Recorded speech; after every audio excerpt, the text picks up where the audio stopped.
Olá, muito boa noite a todos os que nos estão a ouvir e a ver neste grupo do Facebook Covid-19, dúvidas respondidas por profissionais de saúde.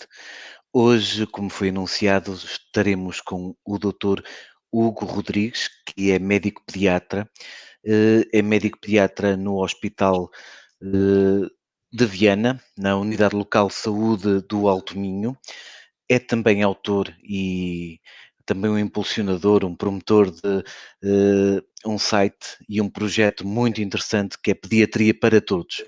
Nós hoje vamos falar com ele, vamos tirar algumas dúvidas, vamos falar sobre saúde infantil acima de tudo e esperemos que tenham um bom momento aí desse lado, que consigam tirar algumas dúvidas, consigam perceber um bocadinho melhor o que é que afinal isto de medicina infantil, nesta altura de crise. Doutor Hugo, muito boa noite. Vamos Olá, boa tentar noite. ter aqui uma conversa informal, muito aberta, Sim, muito tranquilo. Sim. dirigida às pessoas.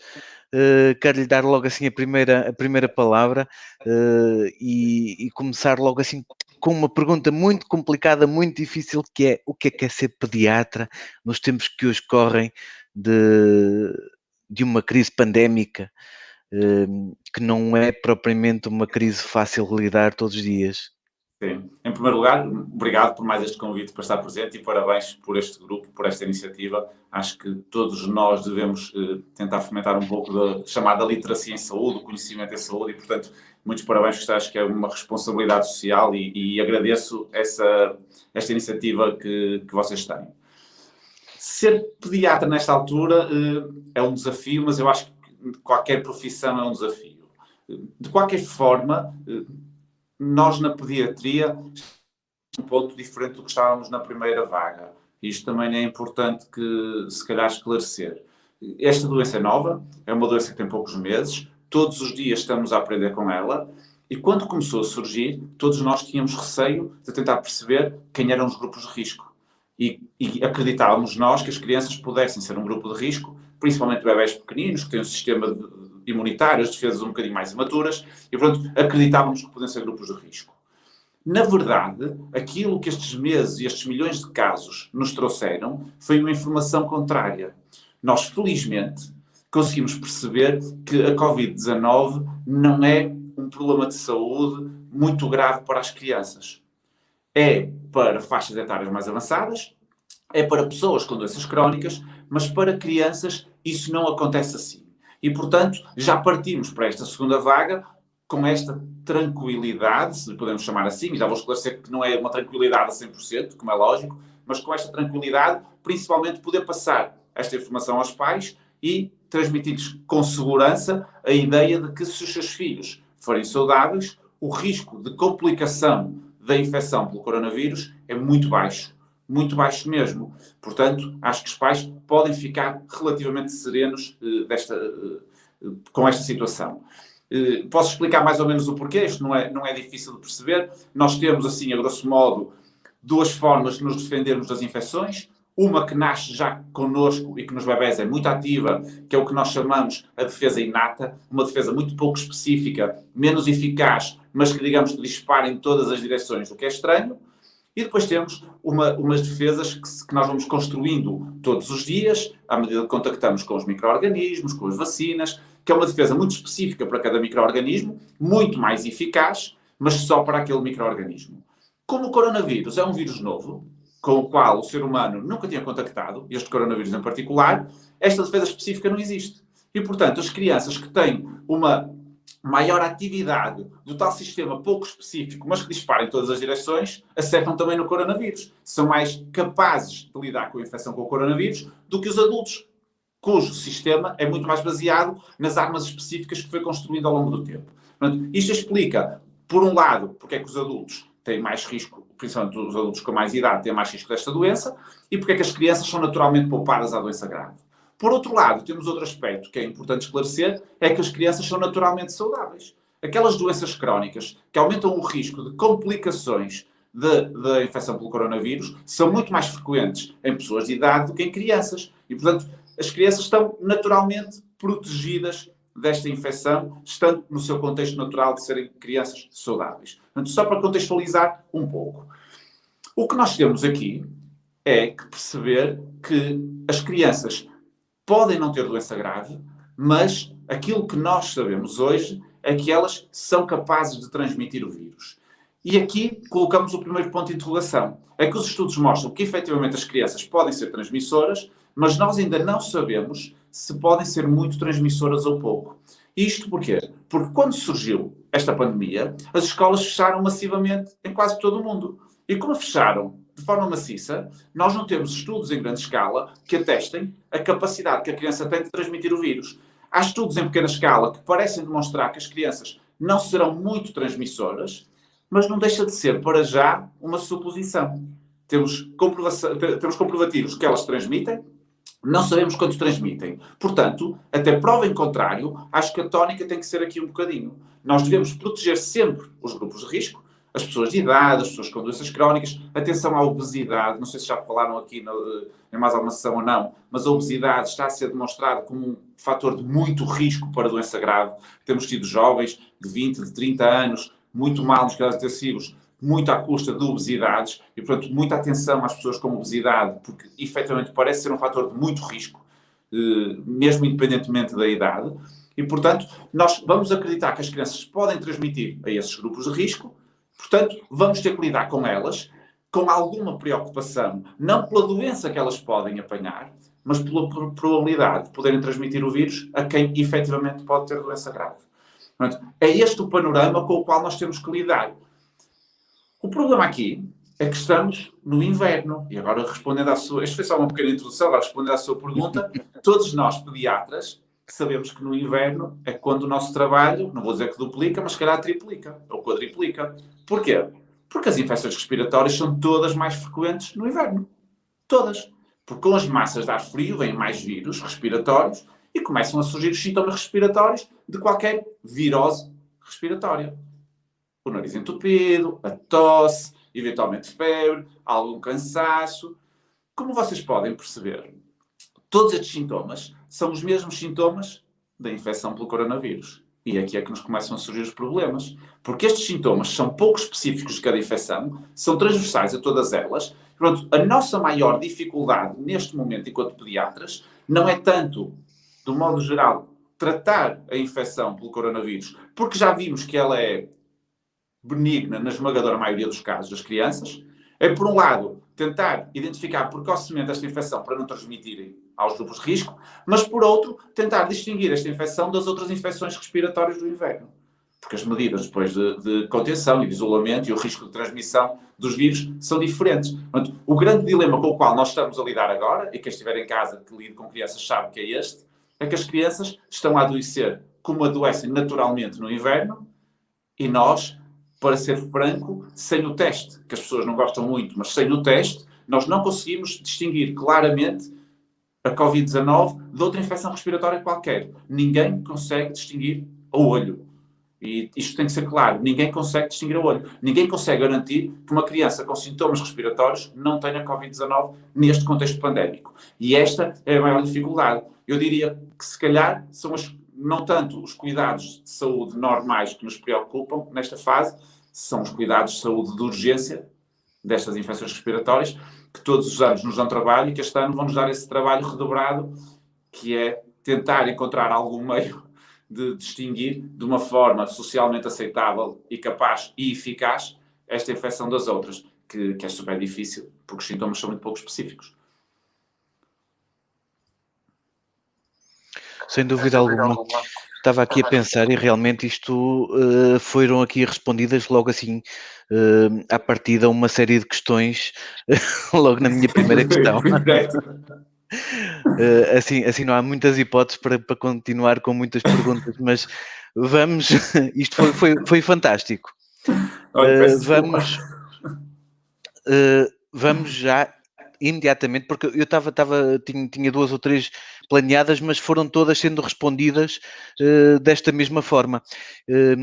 vamos já falar e responder a questões de pessoas que estão do outro lado e que estão sedentas de saber coisas. A primeira, já mais alguma evidência em relação à vacina BCG com, de alguma forma, coronavírus? Ok, Alguma evidência científica em relação a isso? é uma boa questão e tem surgido outra vez essas dúvidas. Não, não há evidência concreta do papel protetor da BCG com a relação à infecção pelo coronavírus. Evidência objetiva e cientificamente validada não existe. Mesmo que venha a existir ou que existisse, a BCG não é uma vacina que esteja disponível no mercado livre.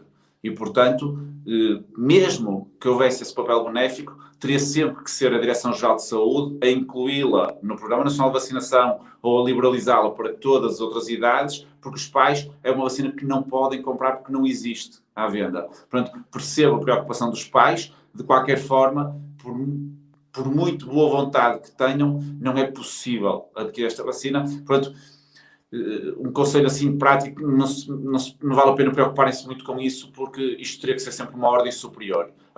Volto a dizer, não há evidência robusta de papel protetor, portanto fiquem tranquilos se os vossos filhos não estão vacinados, isto tem que ser claro. Se algum dia surgir, terá que ser a DGS a alterar a vacinação em massa das crianças, porque não se pode escolher vacinar ou não vacinar.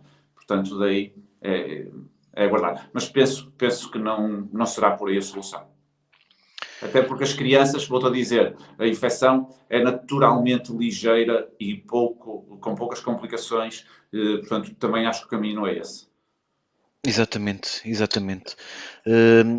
Podemos falar já sobre a vacina, e já que estamos a falar sobre a vacina, vamos a fundo na vacina. E outra pergunta que eu tinha para o Dr. Hugo é acerca da vacina. Estão neste momento a ser testadas as vacinas em adultos. Há de alguma forma uma vacina qualquer que será ou que sairá também para o público mais jovem e para crianças? Boa questão. Nós não temos acesso a essa informação. A maior parte da investigação das vacinas está um bocado no segredo dos deuses.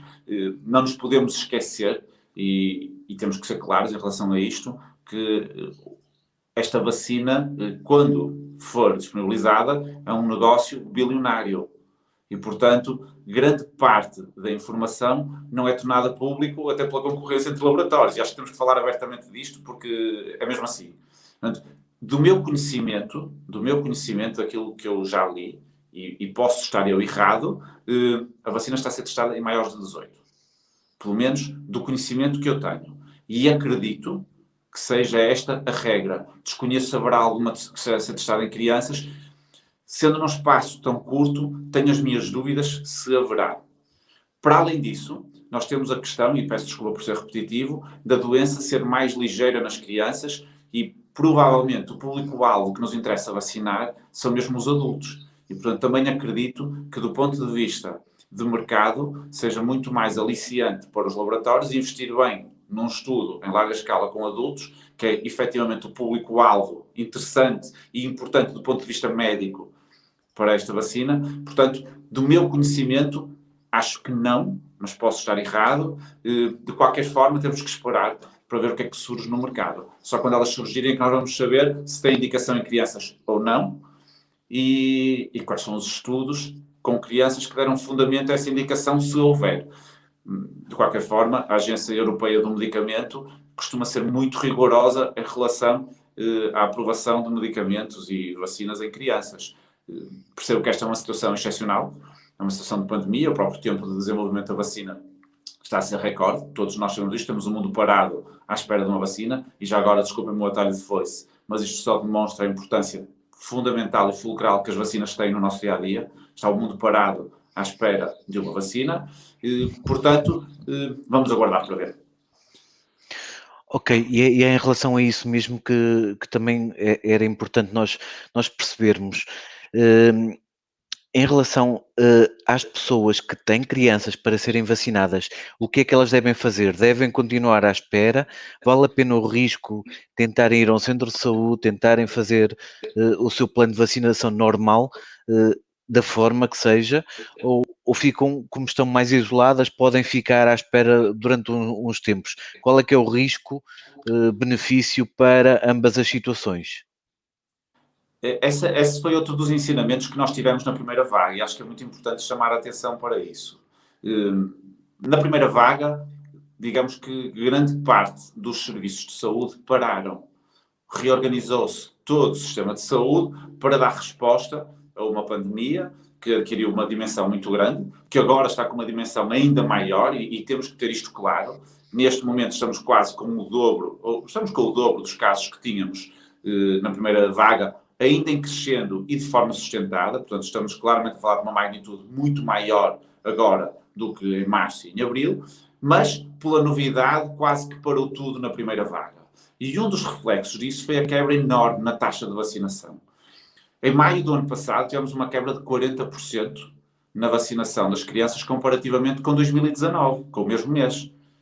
E já em abril tínhamos tido uma quebra, já em março tínhamos tido uma quebra. Portanto, temos muitos milhares de vacinas que ficaram por dar. E isto comporta riscos, como é lógico. Portugal é um país de sucesso em termos de vacinação. Temos um Programa Nacional de Vacinação fantástico, com taxas de cobertura vacinal invejáveis, um exemplo de sucesso a nível mundial, e isso garante-nos uma boa posição em termos de saúde pública. Basta olharmos, por exemplo, o sarampo, que atingiu uma série de países europeus nos últimos 2, 3 anos, e em Portugal passou, desculpem uma expressão, de raspão. Teve milhares de casos em França, milhares de casos nesses países, e nós tivemos muito poucos. Porquê? Porque temos uma boa cobertura vacinal e conseguimos não ter epidemia dessas doenças. Se nós baixarmos a nossa taxa de cobertura vacinal, aquilo que vamos ter é um conjunto de crianças que estão suscetíveis de apanhar essas infecções. Algumas delas praticamente inexistentes no nosso país, outras até inexistentes mesmo no nosso país. É verdade, e não vamos estar aqui também a diabolizar tudo, é verdade que se as crianças estiverem mais resguardadas, elas vão ter menos probabilidade de contactar com esses micro-organismos. Mas as crianças, neste momento, já não estão resguardadas.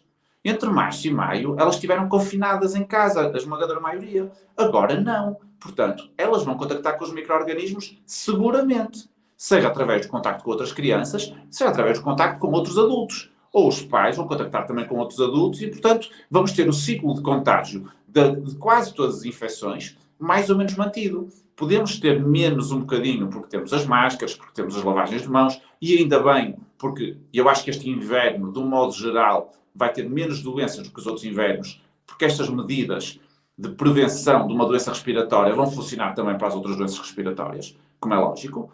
Portanto, podemos ter um bocadinho menos contágio, mas os ciclos de contágio vão estar todos a funcionar. E, portanto, acho que as crianças correm risco se não forem vacinadas, e deve ser uma prioridade dos pais e dos serviços de saúde manter a vacinação das crianças, seja do Programa Nacional de Vacinação, seja com as vacinas extra-PNV, que são prescritas pelos médicos e aconselhadas. Portanto, a vacinação tem que continuar a ser uma prioridade, sob pena de termos outras doenças a enxertarem num contexto que já de si é complexo.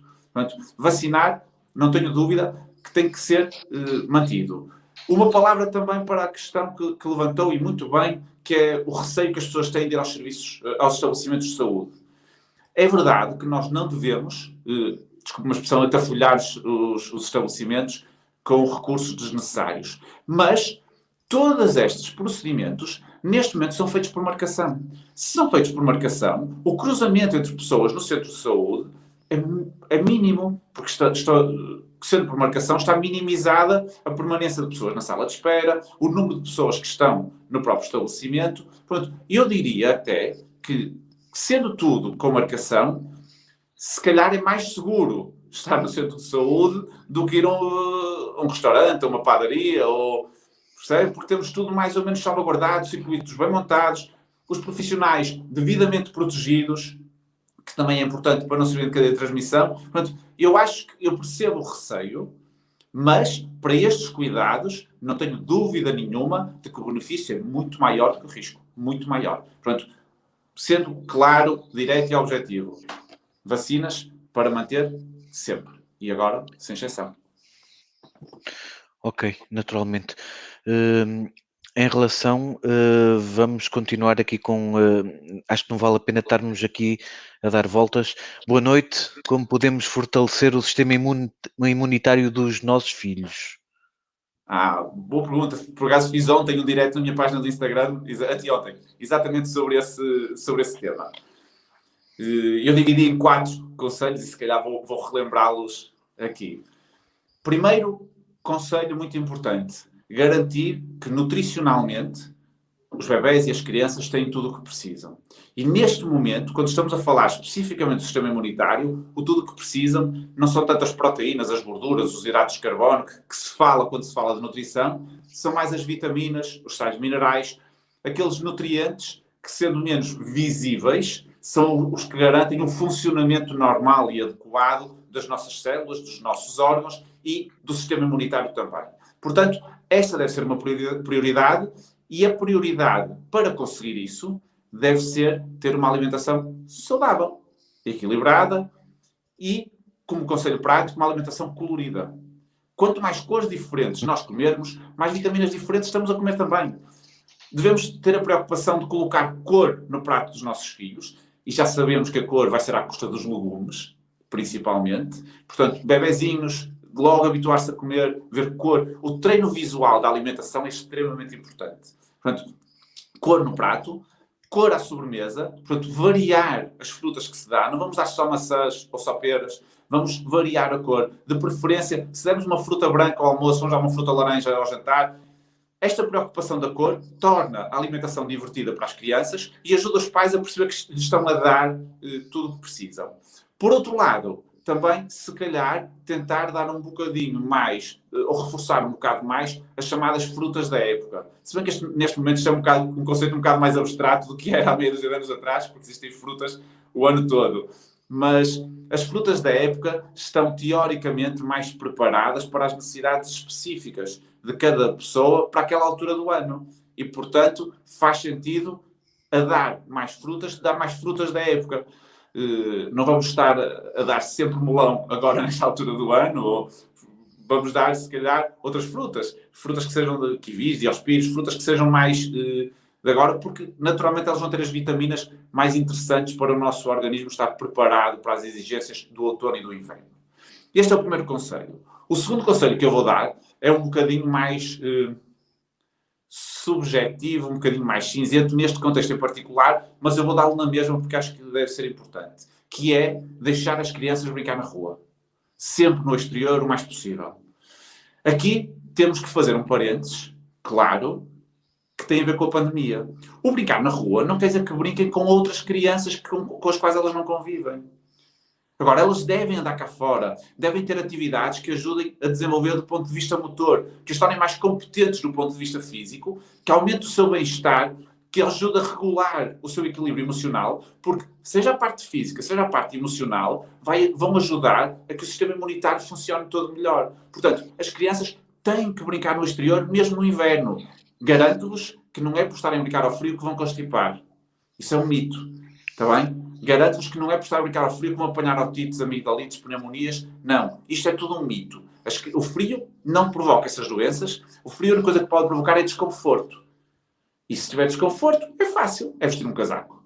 Portanto, deixem-nos brincar cá fora, calcem umas galochas, deixem-nos saltar nas poças. Todos nós nos divertimos imenso saltar nas poças de água. As nossas crianças nunca fazem isso. Portanto, deixem-nos brincar cá fora. Volto a dizer, cuidado para não estar a brincar com pessoas com as quais elas não convivam diariamente, porque isso, neste contexto, seria imprudente. Mas, se for com os pais, eventualmente com um ou outro amiguinho com os quais brincam já na escola, não vejo problema nenhum em que as crianças brinquem cá fora e acho mesmo que o devem fazer. Portanto, comer bem, brincar muito e no exterior. Já agora, salvaguardar também que no exterior temos muito menos risco de contágio do que em qualquer sala fechada. Portanto, também por isso é benéfico estar cá fora. Portanto, comer bem, brincar muito no exterior e depois 2 conselhos um bocadinho mais médicos. Já falámos para trás, que foi as vacinas. ter o Plano Nacional de Vacinação cumprido, atenção às vacinas extra-plano, contra outras doenças. Existem muitas doenças para além da Covid-19, não nos podemos esquecer disso. Sempre existiram, vão continuar a existir. Algumas delas matam, são claramente perigosas para crianças. Portanto, vacinar seguindo todas as indicações médicas é o terceiro conselho.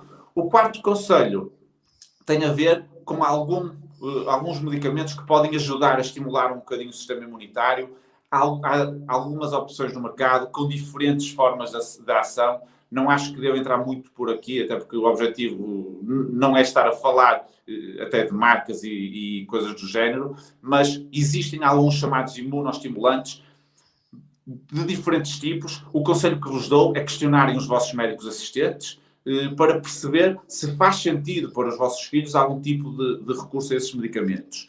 Salvaguardando apenas que, se calhar, este ano podem fazer um bocadinho mais de sentido. Porquê? Porque se as crianças ficarem menos doentes, primeiro, vão recorrer menos aos estabelecimentos de saúde e nós não queremos sobrelotar nenhum serviço de urgência ou centros de saúde. Portanto, se recorrerem menos, é bom para elas e é bom para o funcionamento do sistema. Por outro lado, se elas ficarem menos doentes com infecções respiratórias, vai haver menos confusão com Covid-19, o que também vai facilitar a vida a vocês, aos vossos filhos e a todos os profissionais de saúde também. Portanto, quanto menos doentes as crianças estiverem neste inverno, acho que melhor. Sim, sem dúvida alguma. Já agora aproveito também para dizer que assisti a um estudo muito engraçado que foi observacional e a ideia era perceber quanto é que as crianças em cada um dos países estão cá fora nos seus tempos livres. E Portugal, que é o país da Europa que tem mais sol, estava no fim da lista. E Holanda em primeiro lugar, que as crianças brincavam mais tempo cá fora. Isto aqui só título de curiosidade. Como é que nos países nórdicos, com climas muitíssimo mais agrestes que o nosso, as crianças andam mais cá fora do que as nossas. Portanto, alguma coisa aqui está errada. E devemos perder esta cultura do medo. As crianças têm que andar cá fora, deixam-nas andar cá fora. Andar ao frio não constipa. E uma criança tem que ser criança, tem que brincar, Claro, tem que aprender, claro. tem que jogar, tem que pôr as mãos na terra, pôr à Tem que se boca, vai. esforçar, desculpa-me, tem que ficar com umas negras nos joelhos, umas negras nas pernas, de vez em quando um galarote na cabeça. Riscos grandes não, mas riscos pequenos e controlados sim. Isso sem dúvida alguma. E é nesse sentido que depois também é difícil controlar os seus movimentos, digamos assim, para agora nesta fase, quando estão com os mais velhos, elas próprias não têm problemas, por assim dizer, pelo menos a nível percentual não é assim um número muito elevado de crianças a ter problemas, mas são um fator, tal como estava a dizer no início, de transmissão para o novo coronavírus. E aí as crianças não vão deixar de ser crianças, não vão deixar de pôr as mãos à boca, não vão deixar de andar a gatinhar e a mexer em todo lado. Claro. Vamos continuar com questões e vamos tentar descansar alguns pais, sem dúvida alguma. Podemos já continuar nas vacinas e batalhar nesta tecla em várias vezes. E a questão é a seguinte: vacina da gripe para crianças, sim ou não? É necessário? É importante? O que é que os pais devem fazer em relação à vacina da gripe? São vários os pais que nos estão a perguntar sobre a vacina da gripe. É uma questão que tem sido recorrente. Peço desculpa só um segundo para ligar a tomada, porque eu estou a ficar sem bateria. Só aqui um segundo. Força. Pronto, já tenho corrente outra vez. Já estou ligado à corrente, literalmente. Vacina da gripe. É uma questão extremamente frequente, e este ano muito mais. 2 ou 3 conceitos sobre a vacina da gripe. Primeiro, a vacina da gripe é uma vacina que não está contemplada no Programa Nacional de Vacinação para vacinação universal. Ponto. Segundo, é uma vacina que existe em número limitado em Portugal. Isto vai entrar para a equação, já vou explicar porquê. Nós não temos vacinas para todos os portugueses. Temos um número limitado e, portanto, tem que ser gerido também de acordo com prioridades clínicas e prioridades médicas. Portanto, partindo deste princípio, o que é que nós sabemos? Sabemos que crianças com doenças crónicas têm mais risco de ter complicações com a gripe. Bebés até aos 6 meses têm mais risco de internamento por gripe. Crianças até aos 5 anos têm mais risco de complicação da gripe. E estes são os 3 pressupostos. Com base nisto, e com base naquilo que eu vos disse, de termos um número finito de vacinas em Portugal, temos neste momento recomendações da DGS e da Sociedade Portuguesa de Pediatria que são claras. Quem é que deve mesmo fazer a vacina da gripe e que está contemplado com a vacinação gratuita?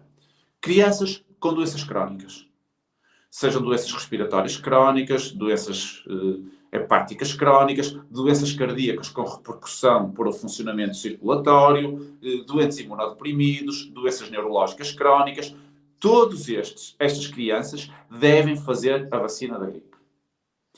Para além destas, há outros grupos de crianças que deve ser ponderada a vacinação, que são todas as crianças que contactam com grupos de risco e também as crianças até aos 5 anos pelo tal de risco um bocadinho maior de complicações. Volto a dizer, as que pertencem aos grupos de risco que são contempladas pela DGS têm direito à vacinação, todas as outras, a vacinação poderá ser ponderada caso a caso e a vacina poderá ser comprada pelos pais. Outro fator a ter na equação é que a vacina que está disponível no mercado só está testada para crianças com mais de 3 anos. Portanto, já vamos retirar da equação todas as crianças até aos 3. Tirando as que pertencem aos grupos de risco, que temos vacina no Programa Nacional de Vacinação para elas, todas as outras, se os pais quiserem comprar, só podem ser com crianças com mais de 3 anos. Portanto, abaixo dos 3 estão fora.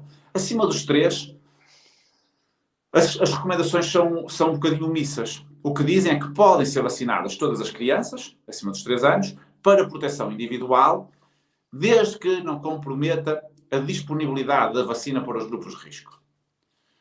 O que nos deixa aqui numa questão que nós não sabemos responder. Eu não sei qual é a disponibilidade das vacinas na minha região. Nós não temos essa contabilidade. Não sabemos. Portanto, com algum bom senso, o que é que me parece sensato? Crianças saudáveis que não contactem com grupos de risco, se calhar faz sentido não vacinar. Crianças que não pertençam aos grupos de risco, mas que daquelas que estejam sempre doentes todos os invernos, que apanham sempre gripe todos os anos, ou que contactam com grupos de risco, se calhar faz mais sentido vacinar estas.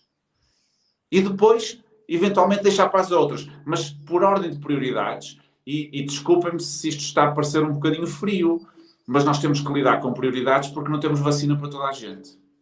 E se nos arriscamos a vacinar crianças saudáveis, sem fatores de risco, e deixar de fora crianças que contactam, por exemplo, com doentes de risco, podemos estar a fazer mais mal do que bem. Portanto, para ser claro, grupos de risco estão no plano, abaixo dos 3 anos, sem pertencer aos grupos de risco, estão fora da equação porque não temos vacinas. Acima dos 3 anos, se contactarem com grupos de risco, acho que faz sentido. Se forem saudáveis e não contactarem com grupos de risco, se calhar, pelo menos aguardaria um bocadinho para perceber se ainda existe disponibilidade da vacina. Acho que assim conseguimos garantir, com alguma ordem, alguma hierarquia, até do ponto de vista médico, que faz sentido, conseguimos garantir uma cobertura vacinal adequada para quem efetivamente precisa. Parece-me sensato. Ok, vamos já para a próxima. Sem tentar pôr aqui as perguntas, nem estar a dizer nomes, vamos continuar a tentar esclarecer sobre o isolamento. Uma criança de uma turma qualquer testa positivo. O que é que as outras crianças têm que fazer? Neste momento, seguir as indicações do delegado de saúde. Nós temos todos que falar a mesma linguagem, não podemos ter regras diferentes consoante a cabeça de cada pessoa. Percebo a preocupação dos pais, percebo a preocupação dos funcionários, pela tal possível transmissão do vírus aos grupos de risco, mas nós temos um sistema montado, temos serviços de saúde pública e, portanto, os delegados de saúde, à partida, estarão todos concertados no tipo de atitude a tomar e, portanto, o principal conselho é seguir as indicações do delegado de saúde. Não vamos entrar em histerias, não vamos entrar em confusões, porque senão a certa altura já ninguém se entende. Em princípio, se houver uma criança positiva numa turma, todas as crianças poderão ter que ficar em isolamento. O chamado isolamento profilático pelo contacto. Embora isto também já está a mudar um bocadinho e depende das idades. Se for no secundário, são os próximos só da carteira. Se for crianças pequenas que não há distanciamento social mantido, poderão ter que ser todos. Portanto, isto terá que ser sempre decidido pela saúde pública. Mas o mais importante sempre é uma vigilância ativa de sintomas que surjam nos conviventes, nas outras crianças, nos funcionários. Qualquer sintoma que surja tem que ser logo encarado como uma probabilidade muito grande de ser positivo também. E se em qualquer situação nós devemos valorizar os sintomas, neste mais ainda. Portanto, seguir as indicações da saúde pública, provavelmente vão ficar todos em isolamento profilático até esclarecer melhor a situação, e a partir daí seguir as recomendações. Está bem? Acho que será um bocadito esta a recomendação. E tentar conter o pânico. Não acho que haja motivo para pânico. Já disse há bocadinho, a doença em crianças é ligeira, o risco de complicações é muito baixo, o que nos dá tempo para parar e pensar nas melhores atitudes e em não atuar de forma intempestiva. E confiar no sistema. Sim, nesta fase isto começa a ficar completamente, não digo completamente, mas um pouco saturado e será sempre um bocadinho difícil confiar, mas temos que confiar porque não temos outra solução. Entrar em desespero não nos vai, de alguma forma, ajudar a definirmos as coisas e as nossas ações com clareza. Portanto, temos mesmo que confiar. E para além disso, e indo mais atrás um pouco para a área preventiva, quais é que são os sintomas que devem ser valorizados para nós contactarmos a Saúde 24 para uma eventual doença pediátrica? Nós temos critérios definidos pela Direção-Geral de Saúde, foram mudados agora recentemente, há cerca de 2 semanas, salvo erro. Até essa altura, qualquer febre, ou qualquer tosse, ou qualquer sensação de falta de ar seriam sintomas suspeitos de Covid. Neste momento, como eu disse há pouco, estamos no inverno, uma altura em que todos estes sintomas são extremamente frequentes. E, portanto, aquilo que está definido pela DGS é algo que é mais difícil de gerir de forma objetiva pelos pais, que é febre com sinais de infecção respiratória aguda. Faz sentido pensar que pode ser Covid. Uma tosse de novo, ou uma alteração ao padrão habitual da tosse, também é um dos sintomas que está contemplado. Agora, o que é isto de uma alteração ao padrão habitual da tosse? É muito difícil e nesta altura em que os pais estão muito mais alertas, se calhar é mais difícil de valorizar. E depois, uma febre sem outra causa identificada. A maior parte das vezes, a ausência de uma causa identificada implica uma observação médica. Portanto, isto deixa os pais um bocadinho perdidos, eu entendo isto perfeitamente. Tentando trocar isto por miúdos, já que sou pediatra, tentando trocar isto por miúdos, como é que eu acho que nós devemos lidar com esta situação? Febre e sintomas respiratórios faz sentido contactar ou a Saúde 24 ou o médico assistente.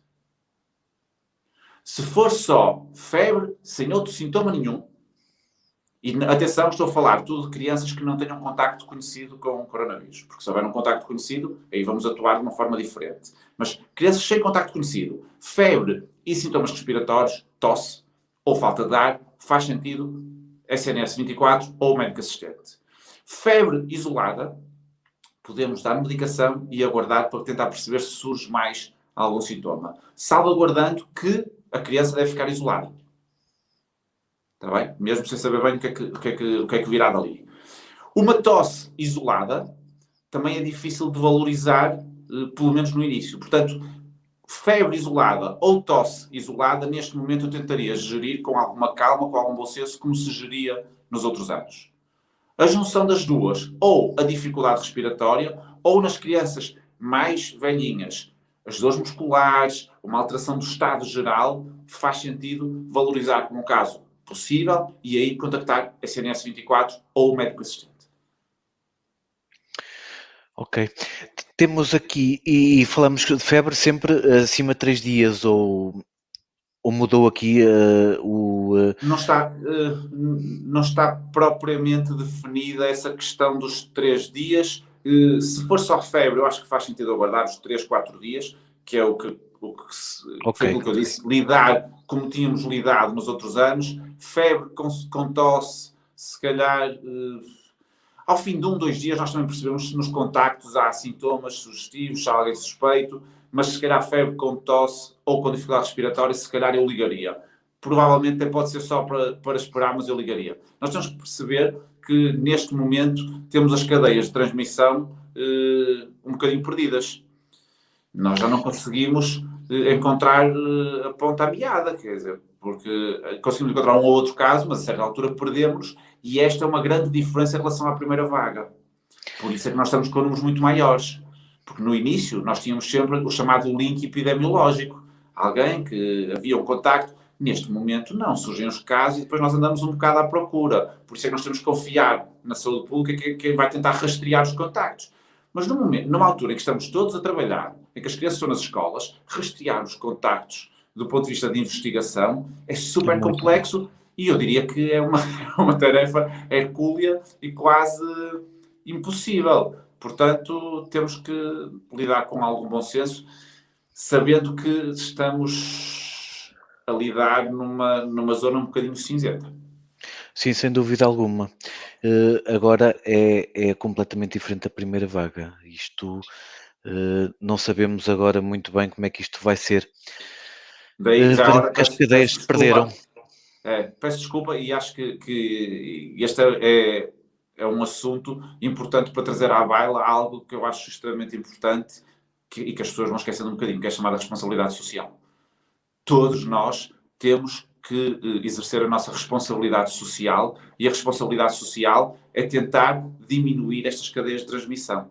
De por onde der, nós temos que tentar fazer a nossa parte. E isto não é só para proteger os nossos, é para proteger todos, porque se nós formos um membro ativo da cadeia de transmissão, volto a dizer, nós estamos a trabalhar, nós temos os nossos contactos, por muito que nós nos protejamos, é muito fácil haver um erro. É muito fácil uma mão que coçou e que depois foi tocar, mesmo que até use a máscara, basta usar erradamente uma vez, e que a pessoa nem se apercebe porque foi inconsciente, foi em conversa, foi puxar o telefone, qualquer coisa, é muito fácil usar mal uma vez a máscara, não higienizar uma superfície, sem nenhum tipo de falta de cuidado. Acontece. É muito fácil acontecer e ser um membro ativo na cadeia de transmissão. Portanto, eu se não me infectar, vou estar a proteger todas as pessoas que me rodeiam. E isto tem que ser uma prioridade. Chama-se responsabilidade social e eu percebo que as pessoas tenham vontade de fazer jantares, estar com os amigos, todos nós sentimos falta disso, mas neste momento, da forma que as cadeias estão pouco controladas, nós temos que ter uma atitude diferente. Basta olharmos para países com a dimensão do nosso, temos a Bélgica, temos a República Checa, são países que têm o mesmo número de habitantes que nós e estão com 15 mil casos por dia. Isso vai-nos acontecer a nós, se nós não tivermos um cuidado diferente. Não haja dúvidas, nós não somos diferentes dos outros países. Tudo o que está a acontecer nos outros vai acontecer igual a nós se nós agirmos de forma igual. Temos a sorte de estar, se calhar, 1 ou 2 semanas atrás. Temos que aproveitar isso. Temos que aproveitar isso. Se nós não agirmos de forma diferente, vai-nos acontecer exatamente o mesmo. Não tenho dúvidas nenhumas. Adquirir a informação e o conhecimento deles para de alguma forma nos ajudar.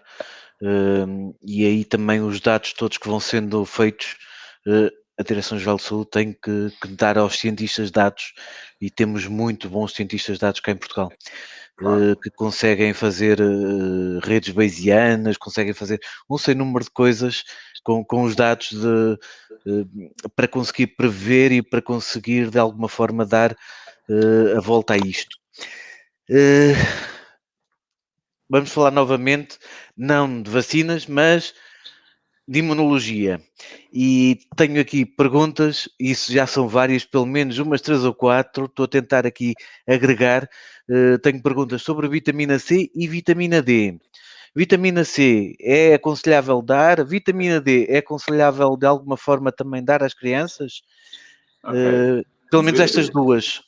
Sim. Fácil. Vitamina D neste momento está recomendado para todos os bebés até o ano de idade, em situação normal, não tem nada a ver com a Covid-19. A recomendação não mudou pela Covid-19, não há evidência que justifique termos uma recomendação diferente. Há alguns países que suplementam nos meses de inverno as crianças por terem menos exposição ao sol, sempre. Aqui em Portugal nós não temos essa recomendação formal, não é que seja errado fazê-lo, mas não temos essa recomendação formal. Pronto, aí é a questão de um ninho. Não acho que seja necessário ter uma atitude diferente só por estarmos em contexto pandémico. Portanto, não vejo por aí. A questão da vitamina C, que classicamente está associada à proteção contra as infecções, contra as gripes, contra as infecções respiratórias, também não temos evidência nenhuma que justifique suplementar com vitamina C. O que eu acho que é importante, e disse há bocadinho, é ter uma alimentação saudável, equilibrada, diversificada, com os tais alimentos da época, que vão ser mais ricos em vitamina C e nas vitaminas em zinco, em vitaminas que são importantes para o funcionamento do sistema imunitário. Portanto, não acho que se justifique estar a fazer suplementação vitamínica diferente. Temos é que, mais do que nunca, tentar que as nossas crianças comam bem. Outra questão muito essencial, e ajude-me aqui nisto, por favor, Dr. Hugo.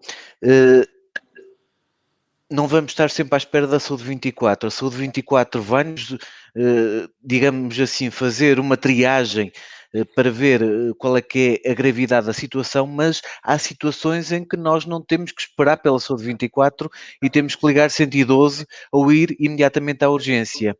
E são coisas como falta de ar, são coisas como... e aqui eu precisava que me ajudasse porque...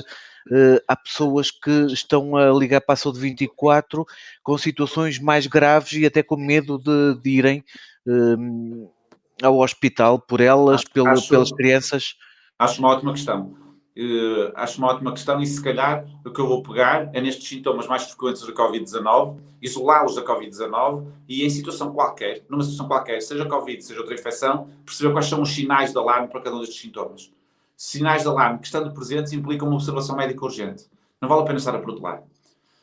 Para a febre, situação médica urgente, ou observação médica urgente, febre até aos 3 meses de idade, sempre. Qualquer bebê até aos 3 meses com febre deve ser visto em contexto hospitalar, vai precisar de fazer análises, provavelmente. Até pode ser só uma virose, seja o coronavírus, seja outra qualquer, mas é um sinal de alarme. Uma febre, ou melhor, todas as crianças com febre geralmente ficam mal dispostas, mais choquinhas, mas quando baixa a febre, geralmente melhoram o seu estado geral. Podem não voltar ao estado geral normal, mas melhoram. Quando não há essa melhoria do estado geral, quando baixa a febre, é um sinal de alarme muito importante. O mau estado, quando eles estão sem febre, quando baixa a febre, é um sinal de alarme muito importante. Implica sempre observação médica urgente também. Uma febre que está associada a manchas no corpo nas primeiras 24 horas de febre. Manchas que surgem no primeiro dia de febre implica observação médica urgente. Portanto, as crianças devem ser vistas, não vale a pena estarmos aqui a protelar.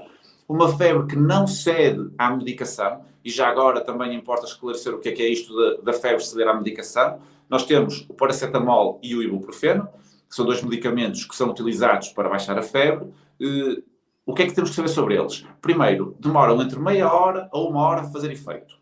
Segundo, geralmente baixam a temperatura entre 1 grau a 1 grau e meio. O que é que isto quer dizer? Quer dizer que se eu tiver uma temperatura de 39, posso descer só para os 38. E isto é uma resposta normal. Como é que nós vamos perceber se está a responder ou não? Pelo tal estado geral. Se a criança melhorou o seu estado geral, tudo bem. Se a febre não baixa e a criança nem melhora o seu estado geral, se a medicação não está a fazer efeito, também é um sinal de alarme. E implica que a criança seja visto.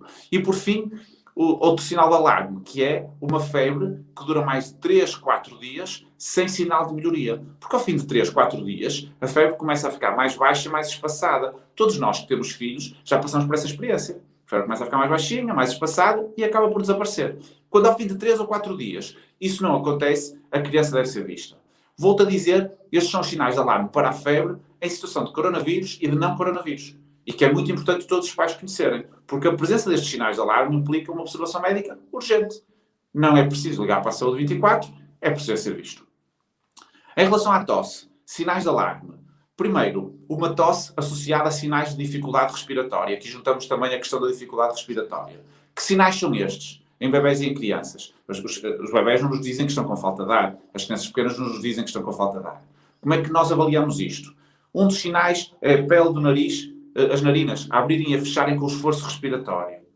Outro sinal é a pele acima das clavículas a ir para dentro e para fora com o esforço respiratório. Tal como também a pele entre as costelas ou a pele abaixo das costelas. Isto implica que a criança está a fazer um esforço respiratório, tem um esforço respiratório aumentado. Portanto, sempre que estão presentes estes sinais de dificuldade respiratória num contexto de tosse, ou mesmo sem tosse, implica que a criança tenha que ser observada urgentemente. Uma tosse que não melhora ao fim de 2, 3 semanas. porque é a duração média de um episódio de tosse. Atenção, 2 ou 3 semanas, não são 2 ou 3 dias. As tosses duram 2 ou 3 semanas. Se não melhora ao fim de 2 ou 3 semanas, a criança deve ser vista. Uma tosse que tem o chamado guincho respiratório. Ou seja, a criança tosse, tosse, tosse, e depois da maior. E depois tosse outra vez. Põe-nos na pista de uma tosse convulsa, de uma outra situação, implica sempre observação médica também. Uma cor arroxeada em volta dos lábios ou na ponta dos dedos pode querer dizer que o nível de oxigênio está baixo. E, portanto, implica também uma observação médica urgente. Ou uma tosse ou dificuldade respiratória tão intensos que a criança, principalmente se for um bebê, não se alimenta adequadamente. Atenção que todas as crianças, quando são doentes, comem menos. Mas, se for um bebê pequenino, que está com tanta dificuldade respiratória, tanta tosse, que deixa de mamar ou praticamente não mama, geralmente, quando nós conseguimos quantificar, tentamos valorizar tudo que seja menos de metade do habitual tem significado. Se comer mais de metade, nós estamos tranquilos. Se comer menos de metade, tem significado. Portanto, todos estes sinais de alarme para a tosse ou para a dificuldade respiratória implicam observação médica urgente. Se nós pegarmos na febre e nestes sinais, se não estiver presente nenhum destes sinais de alarme, faz sentido seguir as indicações que eu dei há bocadinho para ligar à saúde 24 ou para o médico assistente. Se estiver presente algum destes sinais de alarme, faz sentido que sejam vistos pelo médico assistente ou num serviço de urgência, porque provavelmente vão mesmo precisar de uma observação médica. Ok. Eu penso que foi extremamente esclarecedor em relação a isto. Quando pensamos em pais e filhos e, por exemplo, temos um pai que testou positivo e como é que vai proteger os filhos estando na mesma casa? É possível coabitar este tipo de situação numa única casa? Eh, Como é que nós conseguimos gerir isto? Acho extremamente difícil. Acho extremamente difícil isolar um dos pais, um dos membros dentro da mesma casa. Se a casa tiver condições que o permitam, eventualmente isso pode ser feito. A questão aqui é que se nós não testarmos a criança, não sabemos se ela já está contaminada ou não. E, portanto, temos aqui três opções. Uma é isolamos o pai, ou a mãe, isolamos o pai, e que está positivo, e se a criança não tiver sintomas, garantimos o isolamento durante os 14 dias, durante a indicação que for dada. Outra opção é testar toda a gente. Isola-se os positivos e mantém-se juntos os negativos, se for possível. Outra opção é garantir o isolamento de todos durante os 14 dias e mantém-se uma convivência normal dentro de casa, tentando sempre que possível não haver uma proximidade física muito grande, se possível utilizar outra casa de banho, não haver grande partilha de utensílios, mas isto é tudo muito falível, até porque quando a pessoa é sintomática, pelo menos durante 2 dias, em princípio já andou a espalhar o vírus, antes de começar a ser sintomática. Portanto, é muito pouco provável, com a proximidade que existe entre pais e filhos, que o risco de contágio não seja significativo. Acho difícil isolar. Ok, e temos aqui a pergunta, precisamente, quando se passa ao contrário, quando a criança está infectada e os pais não? Aí é impossível isolar a criança, porque a criança não é autónoma. Das duas, uma. Ou se assume o isolamento de todos, ou então, se os pais forem testados negativos, assume-se o isolamento de um com a criança e o outro tenta ir para outro sítio. No fundo, é isolar o que vai continuar a trabalhar, se tiver que ser o caso, ou isolar esse da criança e do pai ou da mãe. É sempre difícil. Pois, esse é sempre mais complicado. É sempre muito difícil. Mas A não pode ser ser que uma seja... opção. Pode ser uma opção. Se houver outra casa e não perturbar muito a dinâmica familiar e o bem-estar da criança, acho que pode ser uma opção viável. Se já for assim uma criança mais para os 8 ou 10 anos, talvez já se Entenda. consiga Sim, sim. fazer de forma diferente, naturalmente. Hum, Mais outra pergunta. Boa noite, os meus filhos têm frequentemente problemas respiratórios, têm 5 e 8 anos.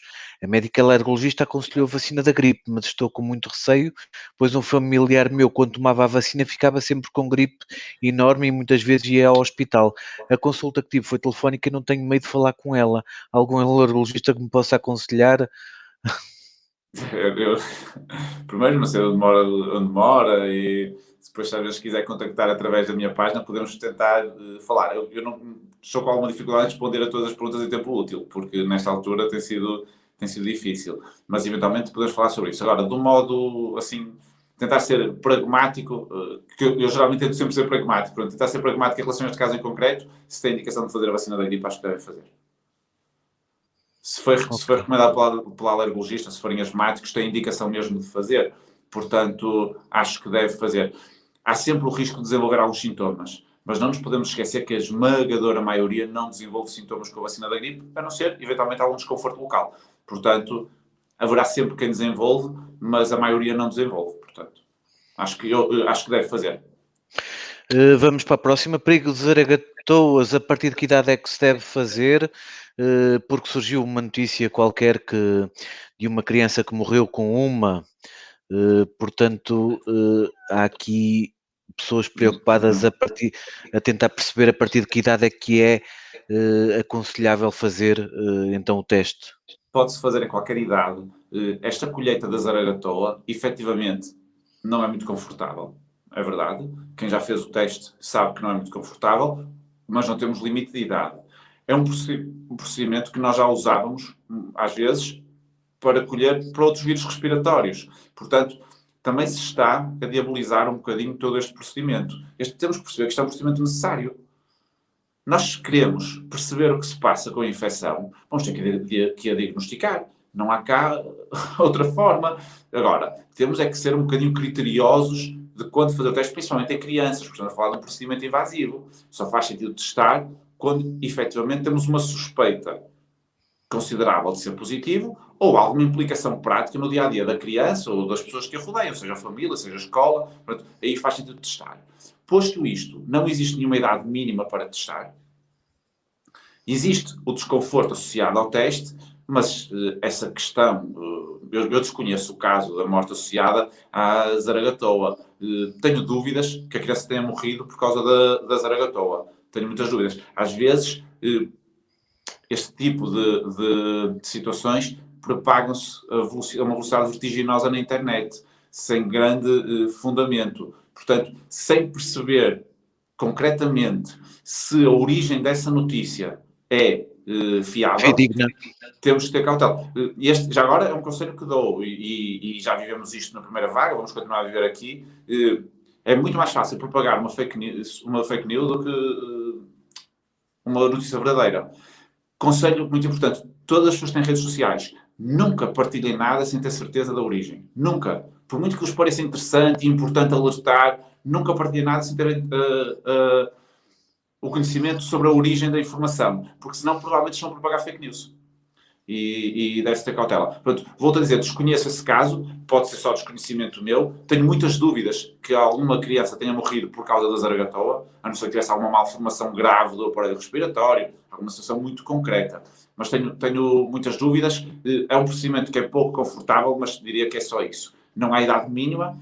Quando tem que ser feito, lá terá que ser. Infelizmente, não há outra forma de fazer que não esta, mas também já agora não fiquem demasiado preocupados, porque é desconfortável, é verdade, mas não é nada também do outro mundo.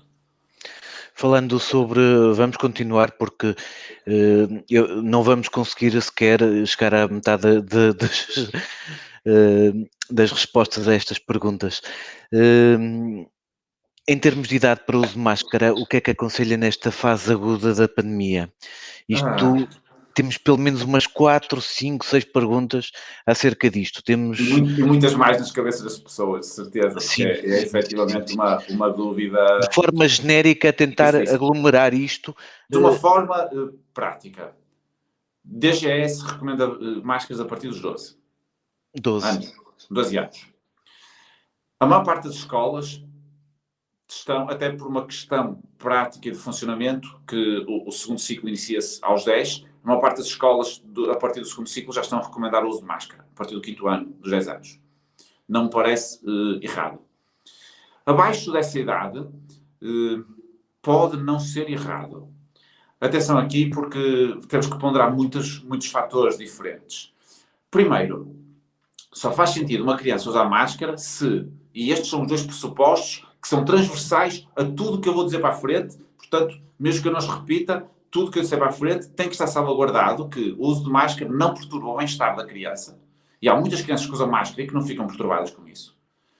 E não perturba a sua capacidade de aprendizagem. Pronto, estas são as duas prioridades. Bem-estar da criança e capacidade de aprendizagem. Se estiver salvaguardado o bem-estar e a capacidade de aprendizagem, não me choca que as crianças usem máscara. Mesmo abaixo dos 10 anos. Sei que isto é polémico, sei que haverá muita gente a contestar isto, mas não me choca porque estamos a garantir aquilo que a criança precisa, que é estar bem, bem-estar e aprender. Já sei que haverá gente que vai perguntar, mas acha que as crianças conseguem estar bem com máscara, ou acha que conseguem aprender? Se isto não estiver salvaguardado, não usam. Mas se estiver salvaguardado, podem usar. E isto porquê? Vamos voltar ao início da conversa. Não, a mim confesso que, como pediatra, não me preocupa muito se uma criança apanhar esta infecção.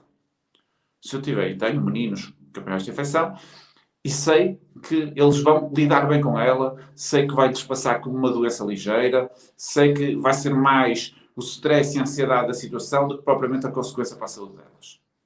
Mas eu não sei muito bem o que vai acontecer aos avós delas, ou aos bisavós, se elas despassarem o vírus. E, portanto, se eu tiver crianças que não apanham a infecção, para mim melhor. Como também não sei o que vai acontecer à professora ou ao auxiliar da sala, ou ao funcionário da escola, se apanhar a infecção. E nós temos que perceber que há muitos professores de risco, há muitos auxiliares de risco, que também têm direito de querer estar protegidos. E isto não é egoísmo da parte deles. Volto a dizer, desculpa-me ser repetitivo, salvaguardando o bem-estar das crianças, porque eu já sei que de certeza haverá gente aí a discordar, salvaguardando o bem-estar das crianças e a capacidade de aprendizagem. Pronto. Salvaguardando isto, não me choca que as crianças usem máscara, exceto se estiverem a fazer uma atividade esportiva, ou se estiverem a correr, ou isso eu acho que não. Agora, na sala, não me choca muito. Mesmo no recreio, se não estiverem numa atividade física, não me choca muito. Há aqui uma variável que temos que ter em atenção, que é até que ponto a socialização fica comprometida pelo uso da máscara. E é verdade que eu, como pediatra, me questiono disto e que me preocupo com isto. Mas aquilo que nós temos visto é que as crianças não se incomodam nada com o uso da máscara. Não se incomodam, elas socializam na mesma, elas brincam na mesma. Elas são as primeiras a perceber, se lhes for explicado, que o uso da máscara é importante. As crianças podem, e nós até devíamos utilizar, no bom sentido da palavra, as crianças para ser um veículo de mudança de comportamentos nos adultos. Foi assim que nós começamos a reciclar. Foi quando ensinamos às crianças que reciclar era importante. Portanto, se nós explicarmos que o uso da máscara pode ser importante para proteger os avós, os tios-avós, os bisavós, a mãe ou o pai que estão doentes, elas vão ser as primeiras a querer usar, intencionalmente, e vão usá-la relativamente bem, se calhar muito melhor do que grande parte dos adultos que andam com a máscara abaixo do nariz, ou no pescoço, ou às vezes pendurada no braço. Portanto, não me choca que as crianças usem. Claro que muitas vão usar mal, mas será que é pior a criança usar mal a máscara do que não usar? Que risco aumentado é esse em relação a não usar? Portanto, tenho as minhas dúvidas. Portanto, a frio, acima dos 12 está recomendado, entre os 10 e os 12 se calhar faz sentido, porque não faz sentido numa escola os de 12 usarem máscara e os de 10 não. Se calhar, abaixo dos 10. Desde que as crianças estejam bem adaptadas, não me choca. O que me choca, isso sim, e já agora não foi a pergunta, mas eu tenho que dizer isto, o que me choca, isso sim, é comprometer os intervalos. As crianças não terem intervalos à custa do coronavírus. Isso choca-me. É inaceitável que as crianças não tenham intervalos. É inaceitável que as crianças tenham que comer à pressa porque têm que vir lá os outros a seguir. É inaceitável que as crianças não possam sair da sala nos intervalos. Isto sim, para mim é inaceitável. Eu dou de barato as máscaras desde que as crianças possam brincar umas com as outras. E desde que estejam bem, como é lógico. O que é inaceitável é que elas não tenham espaço para ser crianças. Não tenham espaço nem oportunidade para usufruir da escola como elas precisam. A escola não é um depósito de conhecimento. É muito mais do que isso. A construção da personalidade, da identidade, faz na escola também. E, portanto, as crianças têm que ser crianças, já falamos disso há um bocadinho, têm que ser crianças na escola, têm que brincar, têm que ter intervalos, têm que estar umas com as outras, se calhar em grupos mais restritos agora do que era no ano passado, ok? Dentro da mesma turma, não é preciso dar mostrar turmas, mas têm que estar cá fora, têm que brincar, têm que espairecer, têm que socializar, têm que estar umas com as outras.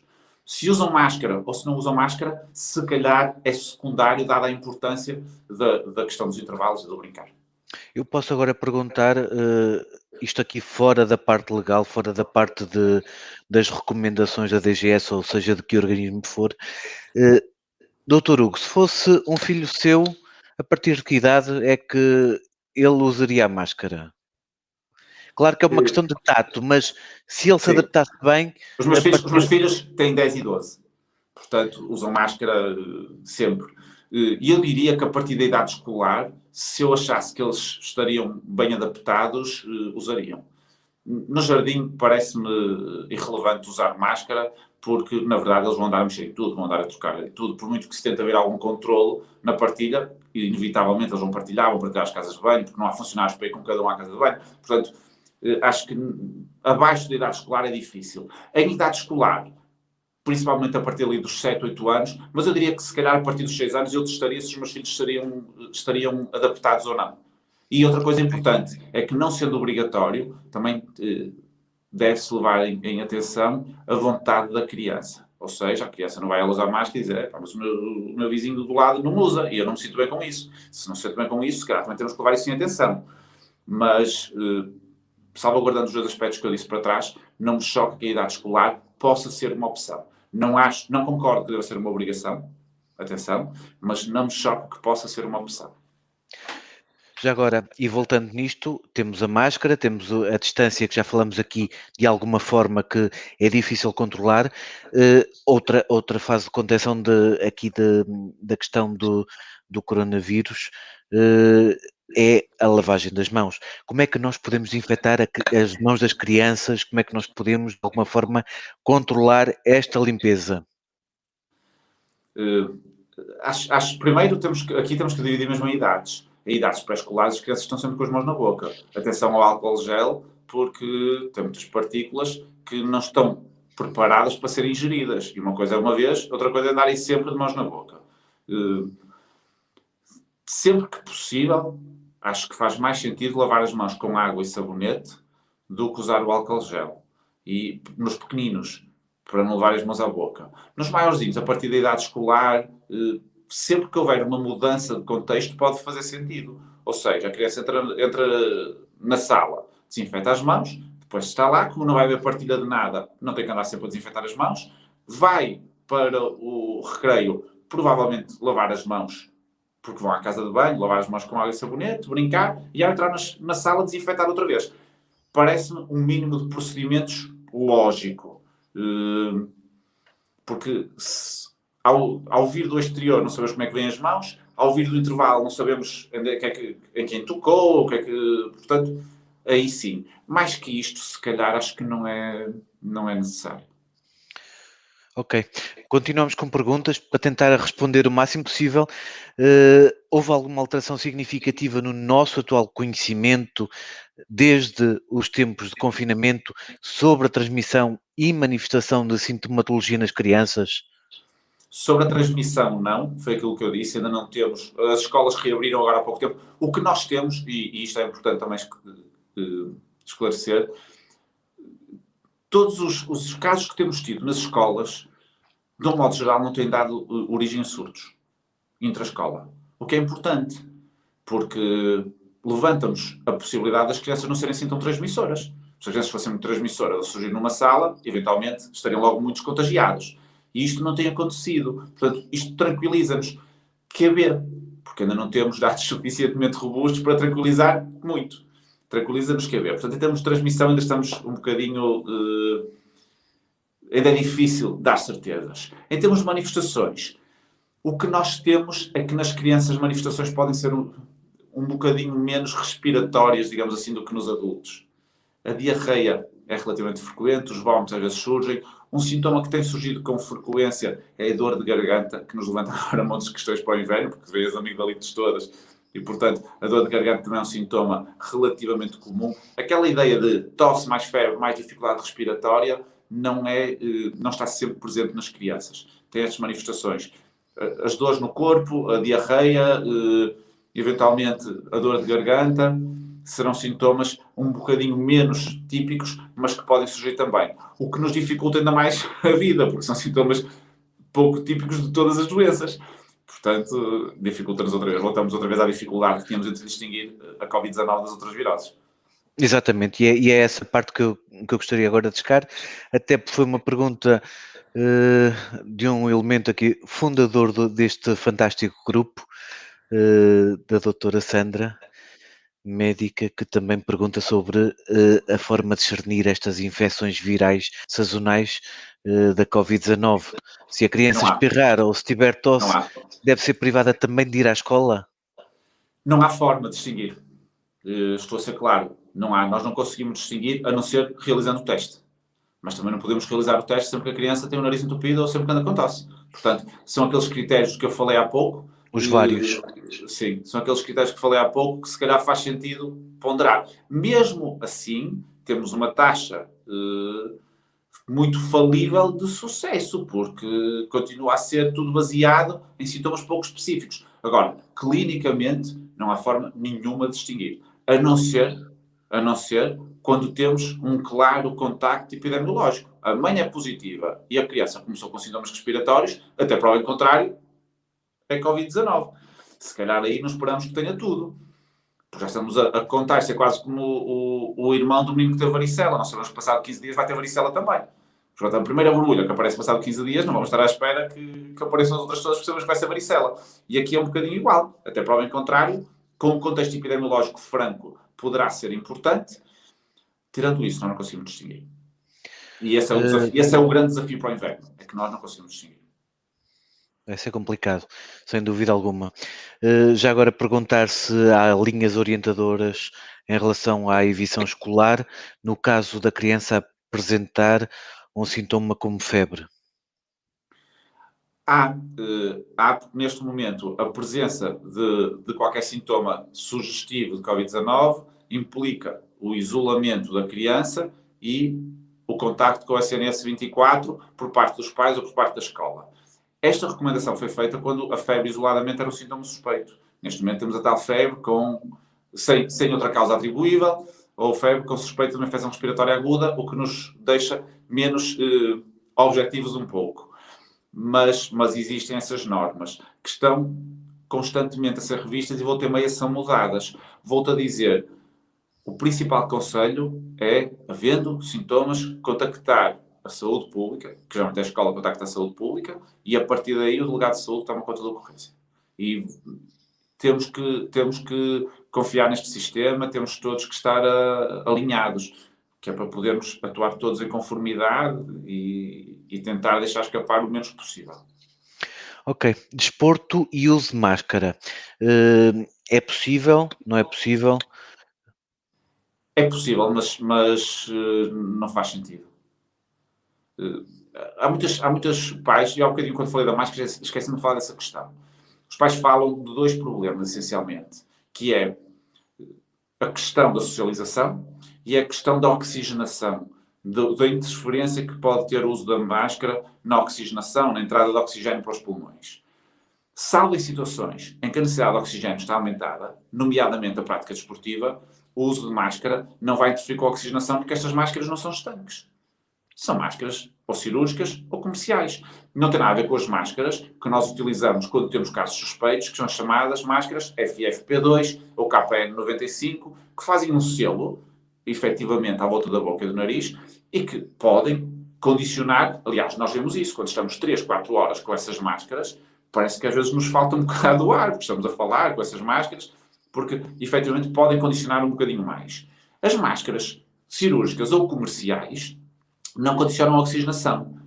Mas, quando temos uma necessidade maior de oxigênio, quando fazemos atividade desportiva, aí já não estou tão certo disso. Portanto, prática desportiva com máscara, acho que não faz sentido. Não é essa a recomendação e, portanto, acho que não faz sentido. Okay. Aí temos que garantir distanciamento. Se a questão é prática desportiva, temos que garantir distanciamento. Perguntam se a medição de temperatura é ou deveria ser obrigatória à entrada das escolas. Qual é que é a opinião acerca disso? A medição da temperatura é completamente enganoso. Não serve para nada. Porque medir a temperatura agora, eu daqui a meia hora posso ter febre, portanto, acho que não faz muito sentido. As pessoas podem dizer, mas pode haver pais que deram medicação antes de ir para a escola. É verdade, mas se deram medicação antes de ir para a escola também não vai com febre. Portanto, a febre geralmente dá outros sintomas. A criança não está bem, está queixosa. Portanto, medir a temperatura antes de ir para a escola é algo, acho que não acrescenta nada. Tal como acontece, claro, como para os adultos, entrar nas repartições e medirmos a temperatura, ok, está instituído, mas serve de pouco, até porque nós estando de máscara, isto é importante dizer, uma pessoa doente, sintomática, se estiver de máscara e utilizar corretamente a máscara, a probabilidade de transmitir o vírus é muito baixa. Isto é importante. Não é zero, mas é muito baixa. Portanto, a medição da temperatura aqui não acrescenta nada. Nós vemos ter o cuidado de pessoas com sintomas respiratórios, ou crianças com sintomas respiratórios não ir à escola. Crianças com febre ter o bom senso de não as levar. Agora, medir a temperatura como método de rastreio, não há, acho que é muito duvidosa a sua eficácia e a sua utilidade. Sim, sem dúvida alguma. E para os adultos, esta questão também Já agora relevante. deixe-me só acrescentar um ponto que também me parece importante. Todas estas medidas que dificultam o acesso estou a falar de crianças, mas podemos fazer a extrapolação para adultos. Todas estas medidas que dificultam o acesso a qualquer estabelecimento só vão fazer com que haja um aglomerado de entrada.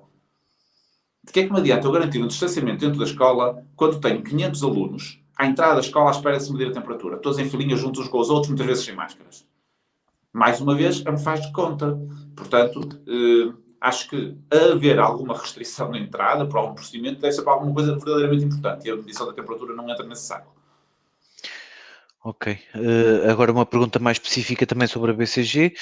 A minha filha não tomou BCG à nascença por estar esgotada. Mais tarde, a minha filha foi considerada não elegível. Hoje tem 5 anos e não consigo que seja vacinada pelo SNS, mas a pediatra do privado já me disse que a vacina vai ficar brevemente disponível no hospital privado.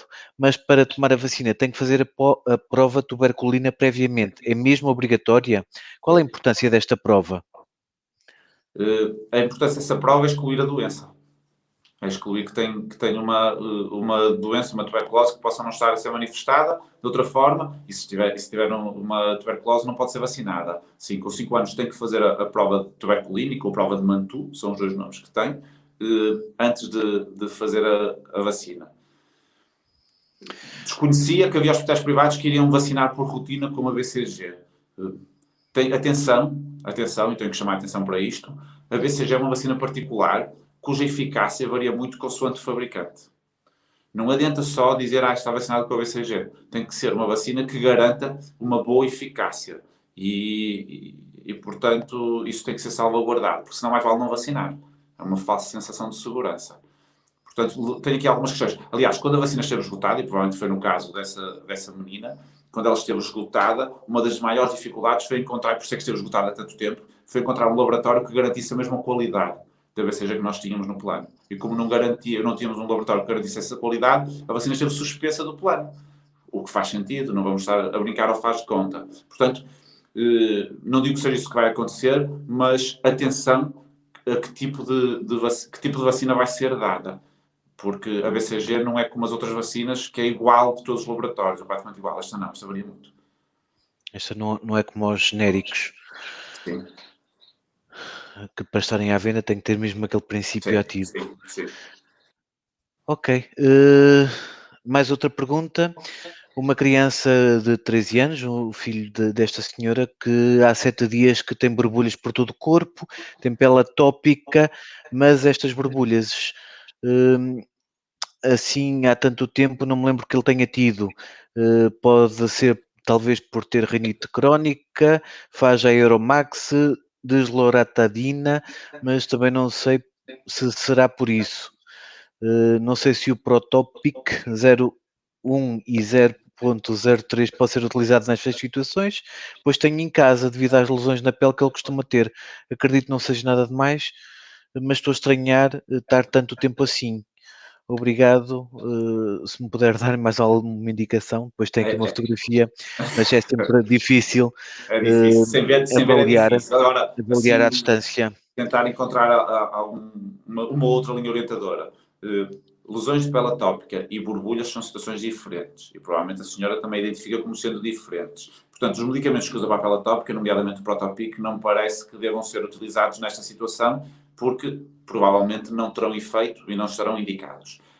Se tiver comichão, a desloratadina pode ser uma boa hipótese porque vai tirar a comichão, mas umas lesões que já estão há uma semana e que não há noção de melhoria, principalmente num menino que já tem um problema de pele de base, acho que faz sentido ser observado mesmo fisicamente para tentar perceber a causa. É difícil, e mesmo com fotografia pode ser difícil perceber, porque estamos a falar de uma criança já com dermatite atópica e lesões que já estão há uma semana sem noção de melhoria, porque a maior parte das lesões são transitórias, acho que faz sentido serem observados. Não me parece que nenhum dos medicamentos seja a causa das lesões. Pelo que me disse, não parece. Pelo contrário, a desloratadina até poderia ajudar. Em relação ao outro caso muito parecido, um menino de 5 anos que tem alergia ao calor, este ano também está com umas manchas também vermelhas e que dá muita comichão. Entretanto, numa crise enorme, tive mesmo que recorrer aos profissionais de saúde, tiveram que lhe receitar corticoides. Não sei se é por estar mais tempo fechado em casa, mas também gostava de perceber porque é que ele fica assim de repente nas costas, no peito, nos braços. Isto em Eu peço relação. desculpa, mas isto é tudo muito específico, é difícil. Sem Pois, é ver, difícil. é muito difícil. Sem ver é muito difícil dar uma resposta concreta. Depende da causa. Se for um menino já com alergia de base, até pode ser uma alergia aos ácaros, que se manifesta assim, numa altura em que as casas estão todas mais fechadas, com mais umidade agora, com as chuvas. Até pode ser por aí, mas isto é dar um tiro no escuro. Sem ver, sem conhecer o caso, é difícil. Peço desculpa. Outra coisa importante é quando recebemos pessoas em casa também, arejarmos a casa. Isto não é suposto estarmos a confraternizar, mas tudo o que é. Ventilar espaços deve ser sempre uma prioridade, mesmo no inverno, melhor, eu diria até particularmente no inverno. Do ponto de vista energético, isto é um contrassenso. Ventilar espaços, quando nós estamos a gastar energia e dinheiro para aquecer o espaço e a deixar entrar ar frio, é um contrassenso. Mas é assim mesmo que deve ser. Os espaços fechados têm sempre muito mais risco de ter a presença de micro-organismos, principalmente se tivermos mais gente a entrar lá. Sejam as pessoas da casa, sejam pessoas de fora. Portanto, ventilar os espaços deve ser sempre uma prioridade. Nesta altura, neste contexto pandémico, mais ainda. Várias pessoas também a perguntar sobre a proibição de levar brinquedos para a escola, principalmente no primeiro ciclo. Eu acho bem, confesso que acho bem. Acho que as crianças, que se lhes explicarem, o levar os brinquedos de casa, se calhar não é o mais sensato, porque não é o levar, porque o levar até pode ir desinfetado, é o trazer. Mais uma vez, as pessoas até podem desinfetar, dizer que lavam, mas poderá haver sempre contacto com o brinquedo e basta um contacto pouco cuidadoso e que é muito fácil acontecer, um contacto que todos os outros procedimentos que tivemos a seguir podem estar voltados ao insucesso por causa desse contacto. Portanto, confesso que, salvo situações muito particulares de dificuldade grande na adaptação da escola, temos sempre que garantir o bem-estar das nossas crianças, sempre. Salvo as situações muito particulares, acho evitável levar os brinquedos para a escola, nomeadamente em crianças de idade escolar. Ainda por cima, na sala de aula, não tem propriamente a utilidade de ter lá os brinquedos, acho que se calhar é dispensável. Falando agora para pessoas e de uma forma clara, muito concisa, direitinha, a vacina BCG não faz com que as crianças, as pessoas que a tenham tomado, fiquem imunes ao coronavírus. De todo, Isto, de todo. Isso tem que ser claro. A vacina contra o BCG previne as formas graves de tuberculose só. Ponto. Não previne a tuberculose normal ou pulmonar, previne só as formas, ou pode ajudar a prevenir as formas graves de tuberculose. Em relação ao coronavírus, não previne a infecção pelo coronavírus. A questão dos estudos mostrarem que, ou melhor, os estudos o que mostraram, já agora isto é importante só esclarecer, os estudos o que mostraram é que nos países em que a BCG estava incluída no Programa Nacional de Vacinação, parecia haver menos infecção pelo coronavírus. Mas isto não é nada mais, nada menos do que uma mera associação estatística. Eu nem sei se na segunda vaga esses países agora não estão todos bem pior. porque isto pode ter sido só uma coincidência. Nunca se encontrou nenhuma relação cientificamente válida para a BCG prevenir a infecção pelo coronavírus. Nem isto ficou comprovado, de tal forma que nunca houve nenhuma recomendação nesse sentido. É verdade que, havendo dados que levantam essa dúvida, isto foi averiguado, foi tentado ser averiguado pelas entidades e nunca houve nenhum substrato suficientemente robusto e válido para mudar a opinião. Portanto, à luz do que sabemos hoje, a vacina da BCG não interfere com o coronavírus. Proteger da infecção? Não. A vacina da BCG não previne a infecção pelo coronavírus. Ok, como as questões de risco. Falamos há pouco da obesidade. A obesidade infantil também poderá ser, de alguma forma, algum risco para as crianças que tenham Covid? Também não sabemos muito bem, mas provavelmente sim. Não tanto para terminar nos cuidados intensivos, como tem acontecido muito com os adultos, mas se calhar para ter doença mais complicada um bocadito. Agora, elas também estão salvaguardadas pela tal melhor capacidade de resposta do organismo delas por serem crianças. Portanto, provavelmente não temos exatamente o mesmo desfecho dos adultos, mas entre uma criança obesa e uma criança não obesa, provavelmente a doença pode ser um bocadinho mais grave na criança obesa. Não, nós estamos a falar, provavelmente, na maior parte das vezes, do nível dos adultos, volto a dizer, os cuidados intensivos e doenças que ponham mesmo a risco a vida, mas podem ter doença mais complicada um bocadinho. Ok. Perguntaram também novamente sobre as consequências de não tomar a BCG, mas já foi respondido. Tranquilos em relação à BCG. Fiquem tranquilos em relação à BCG. Está bem? Os vossos filhos não tomaram a BCG, não têm nenhum risco aumentado por causa disso. Está bem? Fiquem tranquilos. Ok. E as perguntas continuam isto. Nós não podemos Nós ficar aqui. pediatras temos esse condão. Onde quer que vamos, suscitamos sempre perguntas. Uma criança de 5 anos com úvula bífida na garganta pode fazer o teste com Zaragatoa ou deve ter algum cuidado especial se tiver que fazer o teste? Pode fazer, se for só o úvula bífida, não tem problema nenhum. A Zaragatoa não vai interferir com o úvula bífida, portanto pode perfeitamente fazer sem stress nenhum. Ok. Eu acho que vamos ficando por aqui. Fica a promessa de que mais cedo ou mais tarde iremos voltar. Esperamos que, sem dúvida, eh, esta situação não piore e não piore mais. E, acima de tudo, temos que ter ética, pensar que as crianças podem não ter problemas, mas podem sempre infectar os mais velhos. E nós podemos proteger as crianças, sem dúvida alguma, de um contacto que é completamente anormal e atípico com os mais velhos, mas estamos a assegurar o bem-estar dos mais velhos e, acima de tudo isso, isto aqui já dissemos por várias vezes, já tínhamos dito da outra vez que fizemos este direto e agora convém sempre repetir porque nunca é demais, é uma mensagem que temos que deixar sempre. Isto é uma questão ética, nós protegermos as pessoas mais velhas que têm mais problemas com este coronavírus.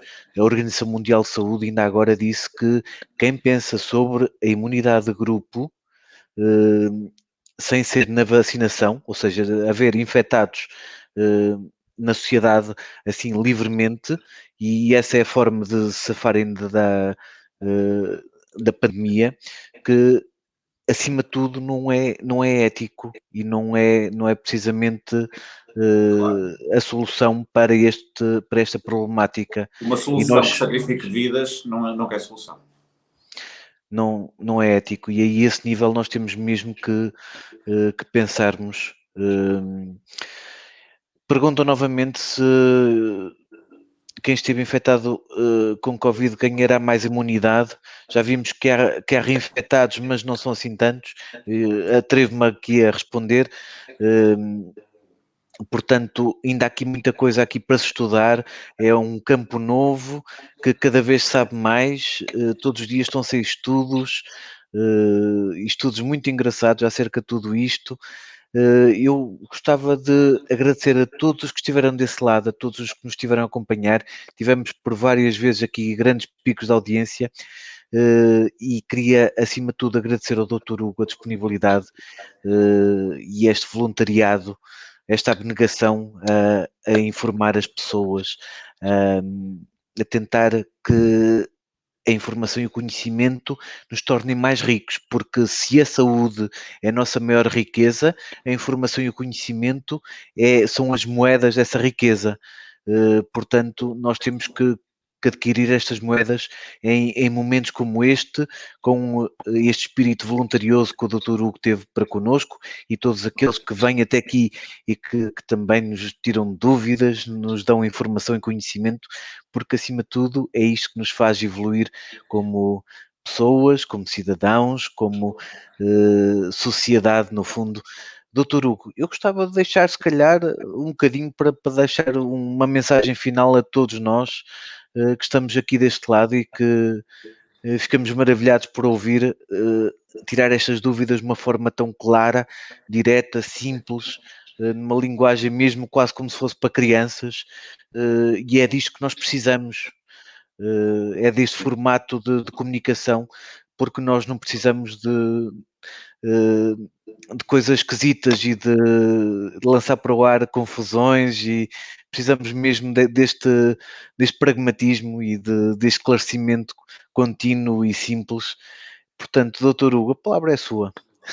Em primeiro lugar, agradecer novamente o convite. É sempre um prazer poder promover, por pouco que seja, a literacia em saúde, o aumento do conhecimento, que é efetivamente uma das nossas maiores armas. E pronto, como mensagem final, gostaria de voltar a frisar que os pais podem ficar tranquilos em relação à saúde dos seus filhos, desde que sejam saudáveis, porque a infecção pelo coronavírus é uma infecção naturalmente benigna em crianças, com um risco de complicações muito baixo e, portanto, aquela ansiedade toda que nós tínhamos no primeiro pico, não sabemos como é que as crianças reagiam à infecção, neste momento devem estar mais serenos, mais tranquilos, porque efetivamente, para os filhos, a doença não terá uma carga significativa. O outro contraponto tem a ver com a transmissão, e voltava a frisar aquilo que disse de início. As crianças transmitem o vírus, isso sabemos.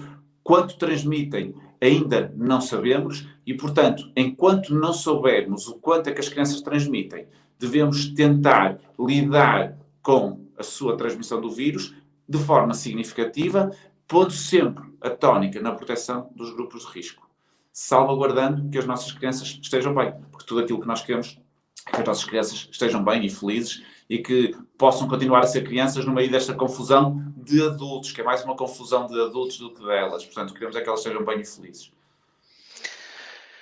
Muito obrigado. E a todos vós que estão desse lado, peço-vos para que lancem ideias sobre novos temas que gostavam de ver aqui esclarecidos.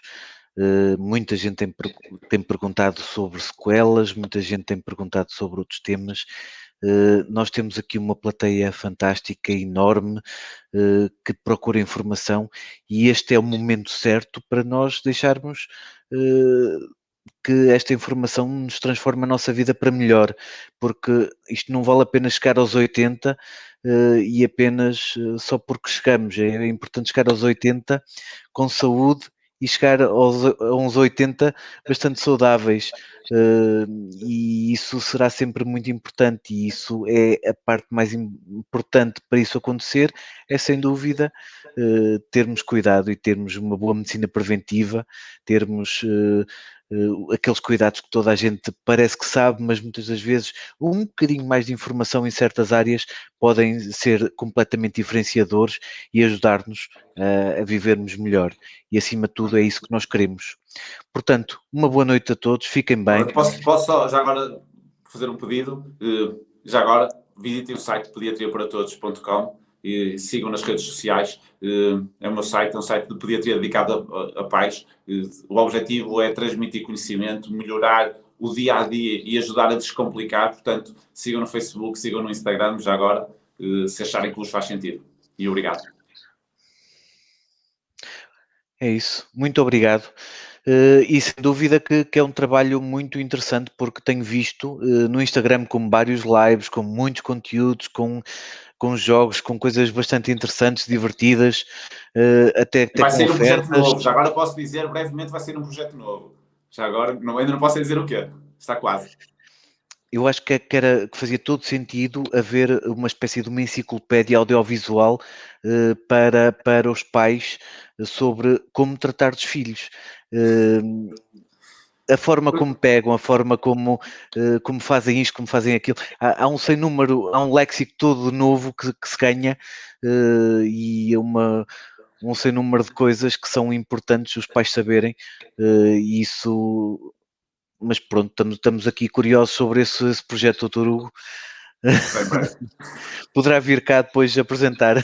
Claro que sim, com todo o prazer. E o que precisar estou a dispor. É, muito bom. Muito obrigado. Uma boa noite a Obrigado. todos. Já agora a página é www.pediatriaparatodos.com. Nas redes sociais é procurar por Pediatria para Todos. ok. Muito boa noite mais uma vez. Obrigado. Obrigado, Dr. Hugo. Obrigado.